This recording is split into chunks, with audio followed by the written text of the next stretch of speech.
हम अपने document data हमने जो दिखाए हैं उस डेटा को हम चार्ट की फॉर्म में विजुअलाइज़ करना चाहते हैं। तो हम उसको कैसे विजुअलाइज़ कर सकते हैं, कैसे हम इलस्ट्रेट कर सकते हैं। तो उसका तरीका ये है कि हम इंसर्ट मेन्यू में जाएंगे। इंसर्ट मेन्यू में जाने के बाद हमारे सामने ऑप्शन दिखता है चार्ट का। अब इसमें डिफरेंट चार्ट है, यहाँ पे कॉलम है, लाइन है, पाई चार्ट है, बार चार्ट है, एरिया चार्ट है एंड डिफरेंट चार्ट स्टाइल हैं। ये चार्ट स्टाइल खुद में अपने आप में एक सिग्निफिकेंट रखते हैं। ये ख़ास डेटा के लिए ख़ास चार्ट भी इस्तेमाल किया जाता है।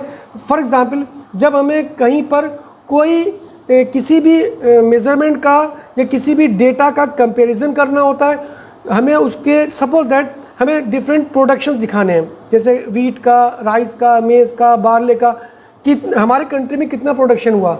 अब उस प्रोडक्शन के डेटा को अगर हम चार्ट की फॉर्म में दिखाना चाहते हैं तो नेचुरल सी बात है कि वो उसके लिए हम कॉलम चार्ट इस्तेमाल कर सकते हैं या लाइन चार्ट इस्तेमाल कर सकते हैं।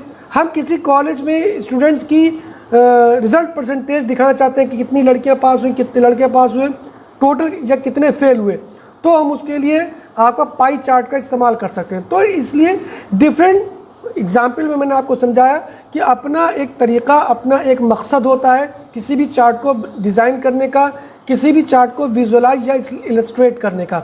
तो उसके लिए क्या करते हैं, हम किसी भी चार्ट को, जो भी चार्ट हमको चाहिए अपने डेटा के हिसाब से, तो हम वो चार्ट यहाँ पर क्या करते हैं, सिलेक्ट करते हैं और उसको क्लिक करते हैं।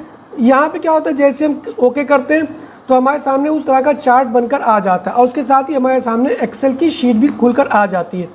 अब इसमें कैटेगरी 1, कैटेगरी 2, कैटेगरी 3, कैटेगरी 4 दी गई है और यहाँ पर सीरीज़ 1, सीरीज़ 2, सीरीज़ 3 दिखाई गई है। अलग अलग कलर का अलग अलग मकसद, अलग अलग चीज़ दिखाई जाती है और इन कैटेगरीज़ के अंदर हम जो भी आपके डेटा दिए गए उसको भी हम फिल कर सकते हैं और डायरेक्ट भी डेटा को हम अपने पेज से उठा सकते हैं। तो इस तरीके से हम चार्ट को विजुअलाइज कर सकते हैं, इस तरीके से हम अपने चार्ट को दिखा सकते हैं अपने डॉक्यूमेंट के अंदर।